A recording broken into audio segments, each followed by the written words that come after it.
Welcome to our YouTube channel. In this video, we'll provide you with a full guide on how to get the link of a TikTok video. Whether you want to share a hilarious TikTok with your friends or save it for later, we've got you covered. Let's get started. Step 1. Open the TikTok app on your device. Step 2. Go to the TikTok feed and find the video you want to get the link for. Once you've located it, tap and hold on the screen while the TikTok is playing. This will pause the video. Step 3. After pausing the video, you'll notice a Share With menu appear. Look for the more arrow symbol, usually represented by 3 dots or lines. Tap on it to open additional sharing options. Step 4. Among the sharing options, you'll find Copy Link.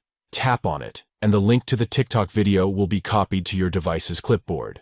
Congratulations! You've successfully obtained the link of a TikTok video.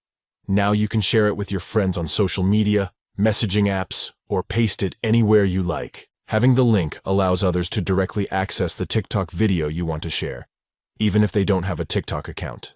It's a convenient way to spread the joy and entertainment of TikTok beyond the app itself.